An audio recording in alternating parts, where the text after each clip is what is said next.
Cerno, une anti-enquête. Épisode 115. Je suis devant le 21 rue Jussieu, à 2 pas du paradis latin, là où Paulin a rencontré Mathurin. C'est là où se trouvait la crêperie d'Odette, l'amie des 2 tueurs, que j'aimerais rencontrer un jour. Donc j'attends Céline et Anne-Marie Siama. Bonjour, comment allez-vous? Ça va? Mais qui êtes-vous, Julien? Le tueur des vieilles dames? Moi? Oui. Vous savez, les gars qui ont tué les petites vieilles dans le 18e. Oui. Oh quelle honte, oh quelle honte. À notre époque, ils auraient fait de la télé-réalité. On fait le café à l'ancienne, il n'y a pas de Nespresso. Oui. Je sais pas si tu l'as vu ma chatte. Mais avant, je faisais de la gymnastique, du yoga. Et tout le tralala, quoi. Mais là, bon... Vous êtes une femme de gauche? Je dis, mais si je faisais une soupe de champagne. Oui. Elle me hante en fait depuis toujours. Françoise! J'ai horreur des hommes. Oui. Elle est très gentille, cette petite Catherine. C'est comme ça la vie, monsieur. Il faut continuer votre chemin. Cerno, Oui. C'est une tartine de merde et on en mange un petit bout tous les jours.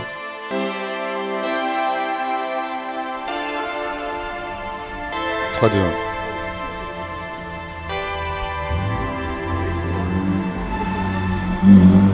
Avant, ici, c'était la crêperie.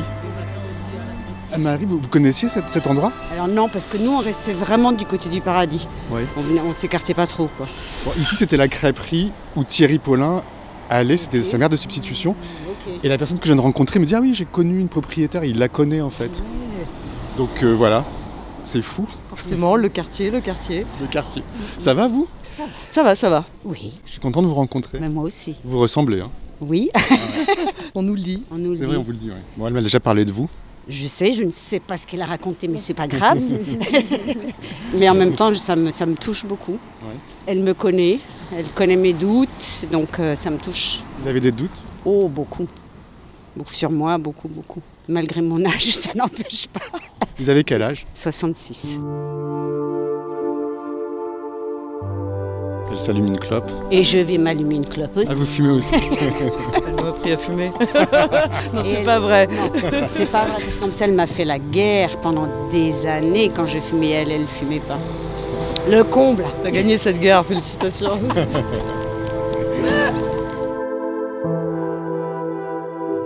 Alors là, vous êtes en vacances? Vous êtes en séjour à Paris? J'en suis en séjour à Paris. Vous êtes à la retraite? Voilà. Retraite de quoi alors? Retraite parce que donc avec mon ex-mari, on a toujours, d'ailleurs elle existe toujours une petite auberge avec des chambres, ce qu'on appelle une locanda en Italie. À Rome? À Florence, à côté de Florence, dans le Chianti. Et donc on est des commerçants, des entrepreneurs, voilà. Donc c'est la retraite d'entrepreneur. Même s'il n'y a pas un rond, mais c'est pas grave. Parce qu'en Italie, on est mal lotis, donc. Mais ça fait rien. J'essaye de résoudre du mieux que je peux le futur, et en tout cas je veux bien le vivre, ça c'est sûr. Mon but c'est ça en fait, hein. C'est de le vivre le mieux possible. De bien vieillir? De bien vieillir, ce qui n'est pas facile. Alors vous avez travaillé au Paradis Latin, Exact. m'a dit Céline. J'ai travaillé en 81 à 87. Et On est en plein dans la période. en plein. Parce qu'en fait, j'avais une amie qui était danseuse aussi, qui elle avait trouvé ce job justement d'habilleuse au Paradis Latin. Elle m'a dit écoute, moi j'étais comme toute danseuse qui se répète sans argent, donc il fallait bien que je vive. Et elle m'a dit écoute, il y a un poste d'habilleuse qui s'est libéré, ça t'intéresse? J'y vais. C'était le soir en plus, donc ça me permettait dans la journée de continuer à danser, prendre mes cours, les répétitions, etc. parce que j'étais dans une petite compagnie. Donc j'ai accepté et j'ai découvert un monde dingue.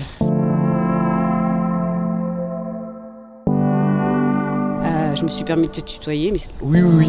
Moi aussi je peux te tutoyer? tout à fait.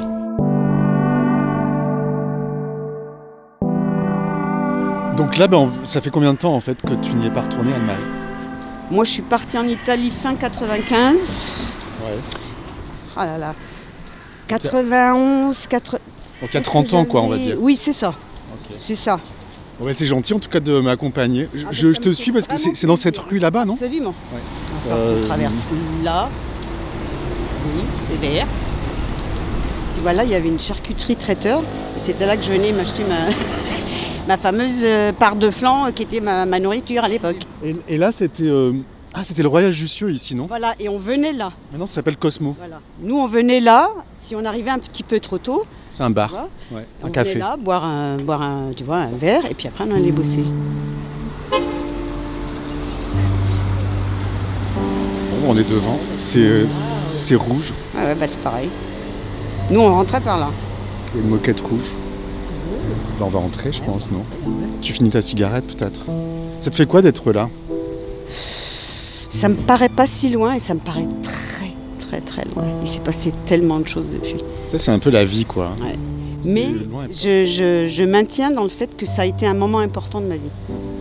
Dans ma croissance personnelle, ça a été un moment important de ma vie.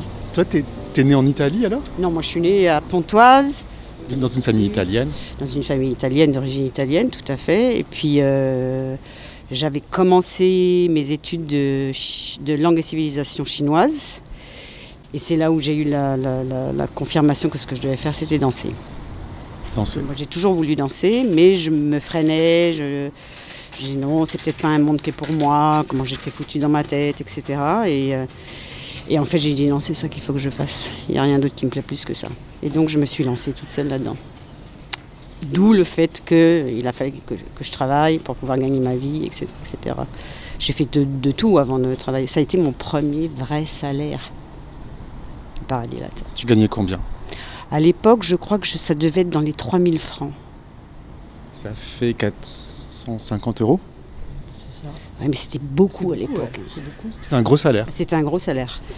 Mais c'était mon premier salaire. Et je me souviens des 2 premières choses que je me suis achetées. Une chaîne hi-fi et un livre. Quel livre? La vie de Judy Garland. On va entrer? Oui. Bon. Moi, j'imaginais pas ça comme ça. T'imaginais quoi? Plus boîte? T'imaginais plus boîte? Non. J'imaginais ça moins rouge et moins night, quoi. Ouais. À l'intérieur, ça fait pas nice. C'est beau. Ça sent bon. Ça sent quoi? Ça sent le parfum. Un parfum délicieux. Délicieux, ouais. Bonjour, Linda. Ça va? Oui, ça va et vous? Vous êtes l'attaché de presse? Oui. Julien. Ah, Julien, parce que je voulais aller récupérer le directeur pour vous accueillir. C'était prévu. Ok. Vous voulez? Oui. Bienvenue. Ouais, bonjour. Bonjour. Anne-Marie. Enchantée. Et Céline. Bonjour Céline. Merci de nous accueillir. Alors? C'est pareil. C'est la même chose. On peut se balader? On peut se balader. Du coup, vous voulez pas voir le directeur? Il est sympa le directeur? Oui, tout le monde est très sympa ici. Thierry Paulin se produisait au Paradis Latin la nuit et tuait des vieilles dames le jour. Qu'est-ce qu'il y a, Céline? Tu regardes les stars? C'est dingue. Donc il y a un mur avec des photos des stars qui ont fréquenté le Paradis Latin. Il y a beaucoup Polanski. Ouais. Sylvie Vartan, Serge Lama, Dalian Evenou, Christine Ockrent, El Kabache, Bernadette Lafont. Ça, c'est lui, c'est Richard Berry. Non, c'est l'autre, c'est Gérard Lanvin. Et là, il y a Richard Berry à côté. Ah oui. Ouais. Bien joué, il était pas loin. Bedos, Mourouzi, là, c'est bien les années 80. T'as une super bonne vue. Ah, Jane Birkin, là. J'ai l'impression d'être dans une émission de télé. Un peu, il y a le côté Michel Drucker. C'est très bizarre, ouais. Le côté rouge. Oui, c'est ça.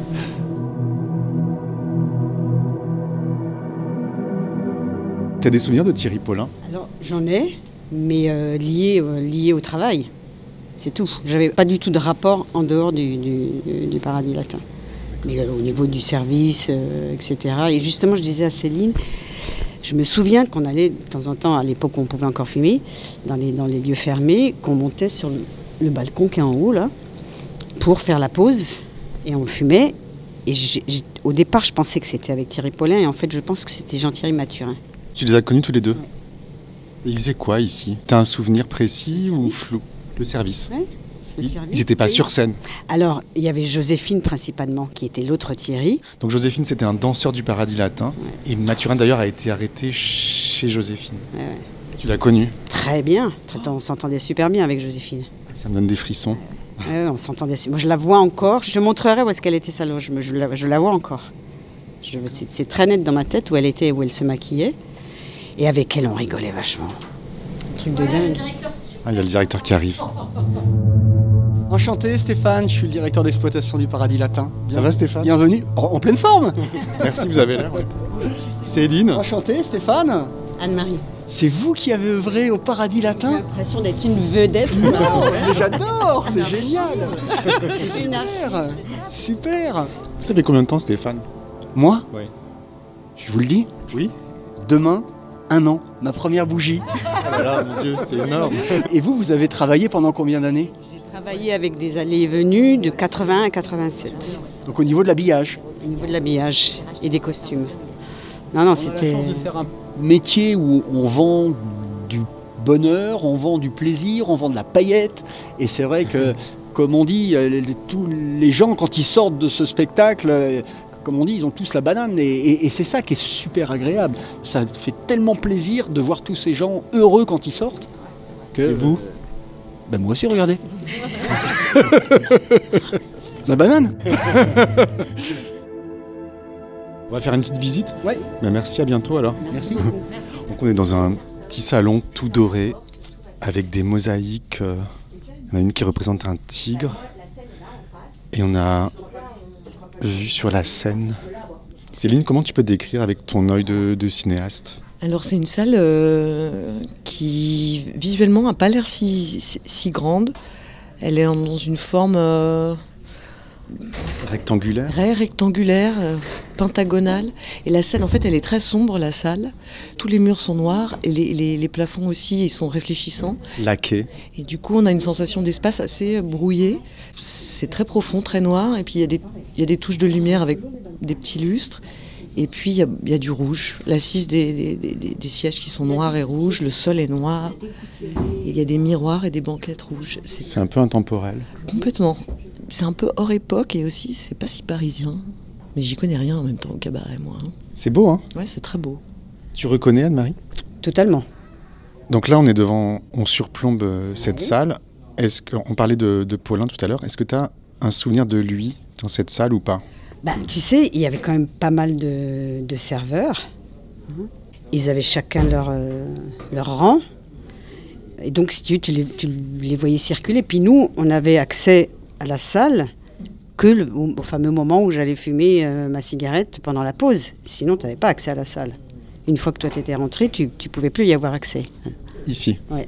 Alors, pas parce que c'était interdit, mais d'abord parce que tu bossais déjà. Donc, tu n'avais pas le temps d'aller faire une promenade, tu vois. Donc, les seuls moments où on avait un regard sur la salle, c'était quand on allait faire notre pause, ou alors parce qu'il y avait une mise en place particulière, parfois pour un costume, un accessoire, donc il fallait le mettre là-haut. Donc, tu montais là-haut et tu voyais. Donc, si tu veux, tu les voyais, qui travaillaient, etc. Tu vois. Et Paulin? Et Paulin, en fait, moi, mon souvenir, c'est quand il travaillait. Mais il rentrait de temps en temps dans la loge parce qu'il participait, mais je ne sais plus. Il y en a où c'était vraiment, par exemple, Joséphine, c'était systématique, elle avait un rôle à un moment donné, etc. Tu vois, donc, et tous les soirs, elle faisait la même chose. Lui, j'ai pas le souvenir qu'il faisait la même chose tous les soirs. Tu vois, c'était de façon ponctuelle. J'ai pas ce souvenir-là quand même, tu vois. Je pense qu'il montait quand même sur scène parce que ça, j'ai l'impression que c'est un peu, on sait pas trop si c'est vrai. Tu vois, c'est là où je doute. Est-ce que tu l'avais vraiment identifié parce que il était totalement inconnu et il paraît qu'il était caractériel. Non, parce qu'en fait, moi j'ai eu peu de contacts avec lui. Oui, c'est ça. Direct. On se connaissait parce qu'on se connaissait tous plus ou moins, tu vois. Mais on n'avait pas de contact direct avec les serveurs. Ça restait bonjour, bonsoir, un gag ou une cigarette, et puis ça s'arrêtait là, quoi, tu vois. Donc là, on arrive sur la moquette rouge, on est sous un lustre immense. Là, on pénètre dans la salle. Donc là, il y a des tables avec des nappes blanches. Qu'est-ce que tu regardes, Anne-Marie? Je regarde, j'essaye de repérer, et je pense que ça aussi, c'est un balcon, et c'est là qu'on avait fumé. C'était tout là-haut, je crois. Donc on suit Anne-Marie. Donc là, il y a des plumes au plafond. Ah là, oui, on descend. On va où, là? Dans les loges.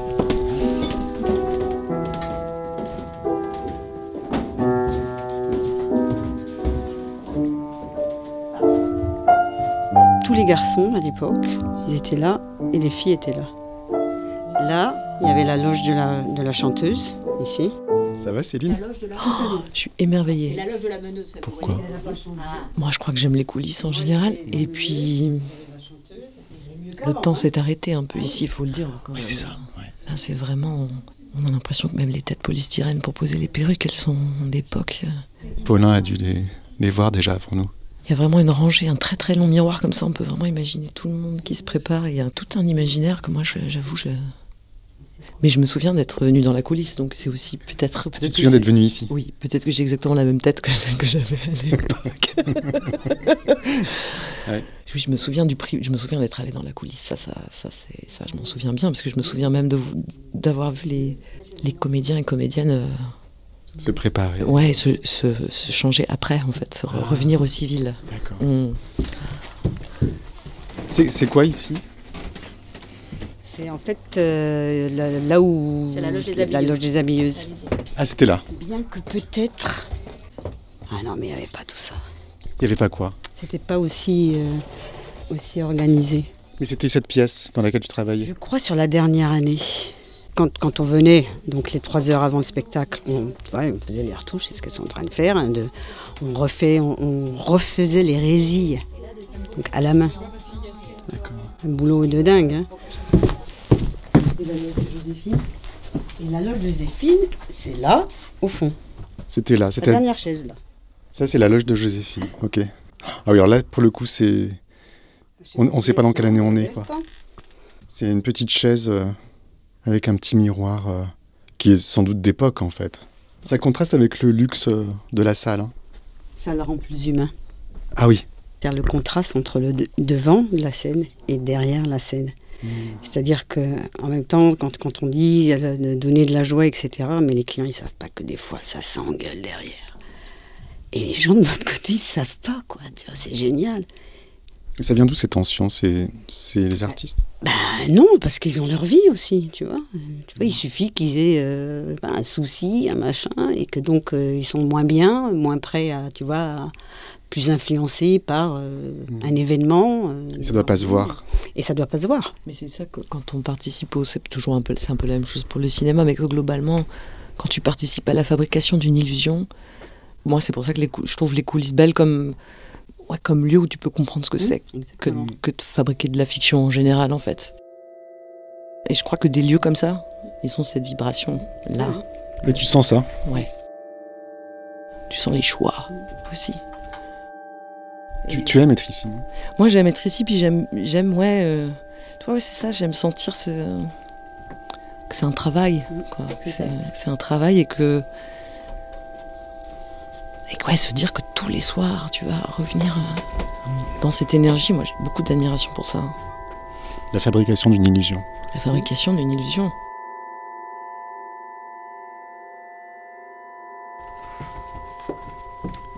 Tu te sens comment, Anne-Marie? Bien.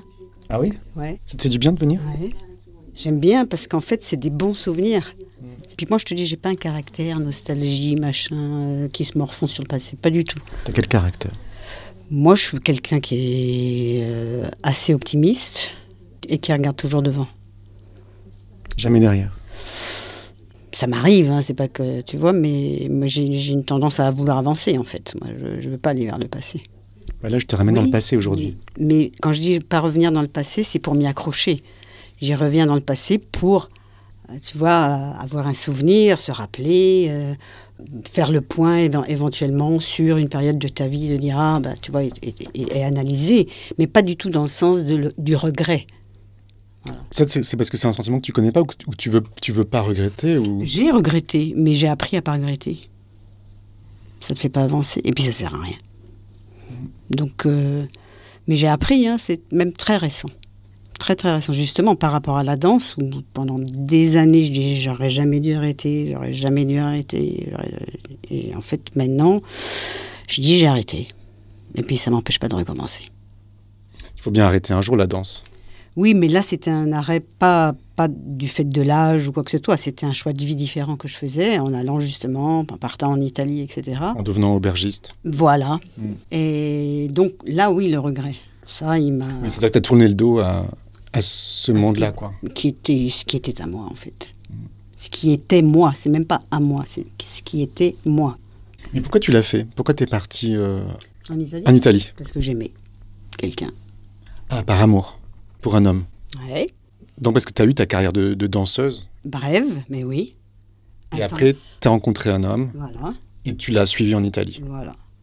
Tu l'as rejoint en Italie. Non, j'ai suivi parce que lui, il travaillait, il était à Paris. Et dès que je l'ai connu, il avait ce projet de repartir chez lui, de faire ce restaurant, etc. Donc je le savais déjà dès le début. Et puis ça me plaisait l'idée de partir en Italie. C'était pas le départ en lui-même. Hein. Ça me plaisait beaucoup. Il y avait d'autres raisons aussi qui me poussaient à le faire. Mais en fait, avec le regard en arrière comme ça et l'analyse du vécu, ne jamais le faire. Il faut pas le faire? Parce que tu as été déçu? Parce que c'est s'oublier. Il faut pas s'oublier. Si c'était à refaire, je ne le referais pas. Et je le dis à mes enfants. Il faut jamais sacrifier ce pourquoi on est fait. Et tout faire pour aller jusqu'au bout. Pour moi, il n'y a rien qui justifie que tu laisses tes rêves derrière. Même l'amour. D'accord. Mais tu pouvais pas savoir? Non. Tu n'avais pas cette expérience-là? Je pense pas que ce soit une question d'expérience, c'était une question de comment j'envisageais l'amour à l'époque. Chose bien inculquée et conditionnée par... C'est-à-dire, c'était quoi? Parce que je pense que j'attachais beaucoup trop d'importance, en fait, à la recherche de l'amour et à trouver quelqu'un et à avoir des enfants. Parce que c'était marqué par un exemple qui était mes propres parents et qui était effectivement très beau, mais il ne faut pas reproduire, en fait. Il faut vivre ta vie. J'étais pas assez mature, en fait, d'une certaine façon, pour avoir cette conscience-là.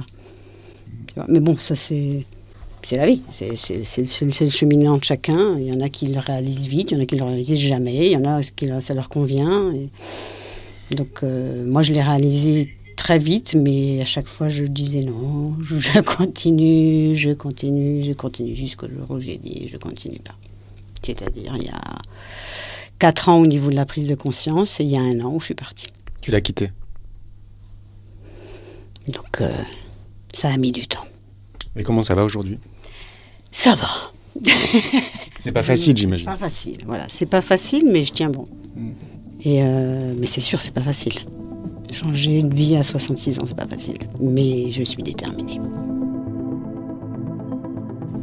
Anne-Marie, on est dans la loge de la chanteuse.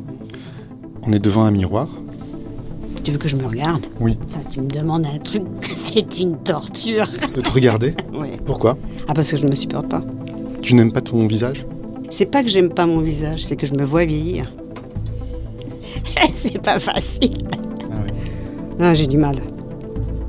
Ça, j'ai du travail à faire là-dessus. Il y a du boulot. Alors, qu'est-ce que tu vois dans le miroir? Tu te regardes pas? Je vois une femme qui a changé. Dans le bien, parce que j'ai décidé cette année que je m'éteignais plus les cheveux. Donc il y a une forme d'acceptation, quand même. C'est joli. Ouais.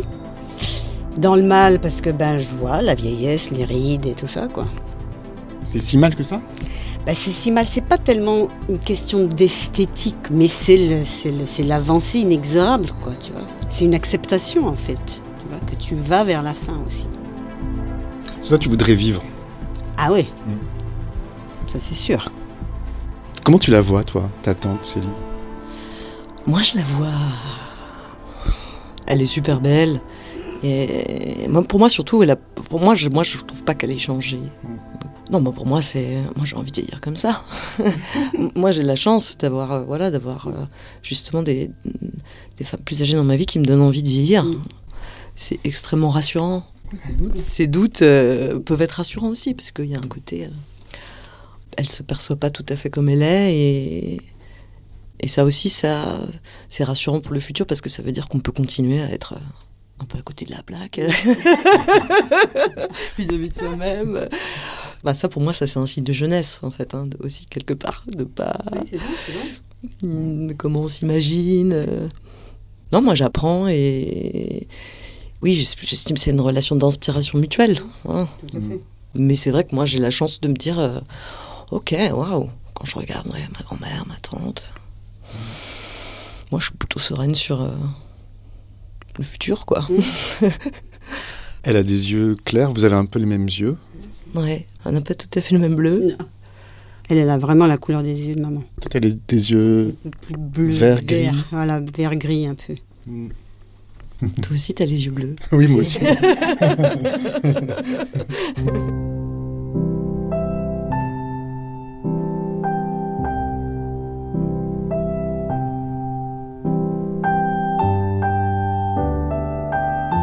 Alors qu'est-ce que tu lui dirais à la jeune fille de 25 ans qui traînait dans cette même loge à l'époque? Ouh là là là là, qu'est-ce que j'en aurais des choses à lui dire. Ah oui. Fais pas les mêmes bêtises, ça c'est sûr. Partir pour un homme. Exact. Je dirais, pense à toi. Il faut pas pas t'oublier, c'est ça. Moi je me suis oubliée, il faut pas t'oublier. Et je dirais, jouis plus de la vie. Voilà, virer complètement ailleurs que... C'est vrai, on est au Paradis Latin. Au Paradis Latin. On monte. Donc on remonte. On suit Céline. Escalier en colimaçon. C'est assez pète gueule quand même. Tu t'es déjà cassé la gueule ici? Non, jamais. C'est par là. Ouais, c'est ça. Le Paradis Latin qui s'anime. Regarde, elle regarde la scène. Anne-Marie. C'est beau tous ces sons. L'acoustique doit être la même en plus. C'est marrant, moi j'avais l'impression que c'était une petite salle minable dans ma tête. Non, c'est super beau. C'est comme en fait, c'est comme un théâtre. Hein. C'est très luxueux. Oui, c'est ça. Moi aussi, je voyais pas ça. Je comprends complètement que ça fasse rêver de travailler ici. C'est le décor. Paulin et Mathurin aussi, quand ils travaillaient ici, ils étaient eux aussi dans la fabrique d'une illusion. Tout à fait. Parce qu'ils étaient jeunes, beaux, sans doute très contents aussi d'être ici. Et ils avaient une vie dans les coulisses qui était affreuse. Ouais. Ils faisaient des choses affreuses. Affreuses. Quand tu vois justement, quand moi de temps en temps, je voyais la salle et qu'ils faisaient le service, tu vois, avant que le spectacle commence. Comme là. Ouais, là, ils font la mise en place. Et quand il y avait les gens qui mangeaient, donc nous, tu vois, moi je pouvais justement venir fumer une clope, etc. Et tu les voyais.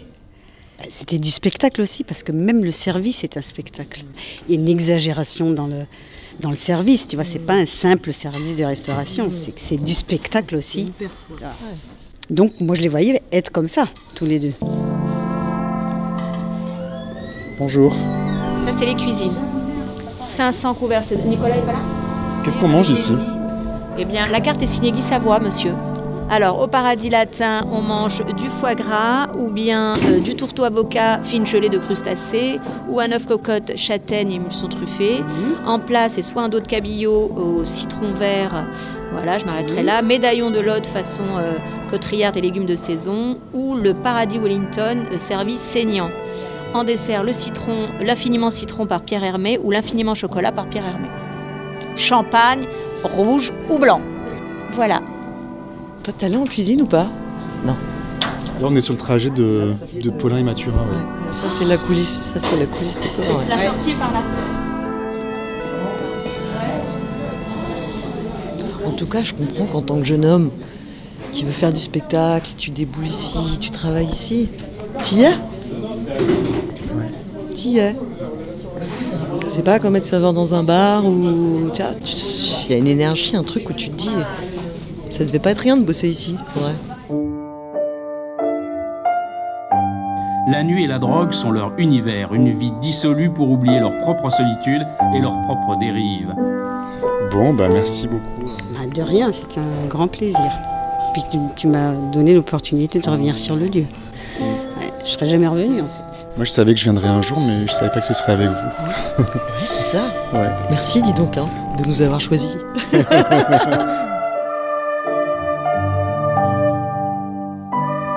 On ressort.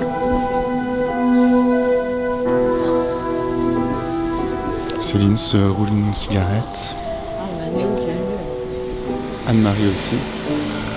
Quand on était dans les coulisses comme toi, Et aussi peut-être comme Paulin et Mathurin, on n'était pas sur scène. Oui. Est-ce que toi tu pouvais rêver d'être sur scène et tu te sentais pas à la bonne place? Totalement. J'ai jamais fait, tu vois, mais effectivement. Quand tu es en coulisses, tu veux être sur scène? Tu as envie d'être là-bas. Enfin, même si c'était pas un spectacle qui me correspondait artistiquement parlant. Mais le fait d'être sur scène, ça c'est sûr. Parce que ça c'est un plaisir qui est indescriptible. Le fait d'être sur scène, c'est un truc de fou, quoi. Donc en fait, tu peux te sentir un peu frustré quand tu es dans les coulisses? Totalement. C'est sûr qu'il y avait une frustration. Donc pour Paulin et Mathurin aussi? Certainement. Parce que c'est vrai qu'il y a un appel, tu vois, quand t'aimes ça, pour peu que t'en aies fait, tu vois, comme moi j'en ai fait, qu'eux ils l'avaient fait à leur niveau, etc., c'est sûr qu'il y a une frustration. Et du coup, en fonction certainement des caractères, ça peut créer de la rage. Ça peut créer de la hargne, parce que tu dis putain, je voudrais être là-bas, moi, c'est pas juste. Là. En même temps, c'est pas pour autant que tu vas aller tuer des gens, quoi. Mais bien sûr. Donc tu dis une rage, une hargne, quoi. Oui, ça pourrait. Oui, donc si tu veux, bien sûr, ça ne justifie en rien, mais ce que je veux dire, c'est que il peut y avoir justement différents types de réactions par rapport à cette frustration, quoi, tu vois, qui peut amener. Alors là, je pense pas que ce soit la raison qui amène à la violence, tu vois, mais c'est certainement des éléments qui peuvent jouer en fait à t'amener à avoir un certain type de comportement, quoi, tu vois. Il y a une violence de classe voilà. la coulisse et la scène. Évident. Et évident. C'est sûr. Évident, parce que tu le sentais en plus, hein, cette hiérarchie quand même. Hein. Les danseurs, les habilleurs, les techniciens, tout ça, les techniciens. Comment on dit? Non li cacavano neanche. Tu vois, ils les prenaient pas en considération. Alors qu'ils faisaient un job de malade, quoi, tu vois. Eux, ils sont au devant de la scène, toi t'es derrière. Donc il y a une violence de classe. Ah, complètement. Complètement. De revenir ici, de repenser à tout ça, tu vois, ça me donne la force, donc je te remercie. Non mais merci à toi, merci à vous deux. C'est grâce à toi. Bon, bonne soirée à toutes les deux. Merci beaucoup. À bientôt. Ciao. Salut. Elles repartent dans la nuit. Il y a Céline qui enlace sa tante. Elles se font un bisou. Et moi je vais rentrer parce que j'ai eu beaucoup d'émotions. Anne-Marie m'a dit beaucoup de choses. Et aussi parce que j'ai pu retrouver la trace d'Odette, la crêpière. Donc, à suivre, je vais récupérer mon vélo.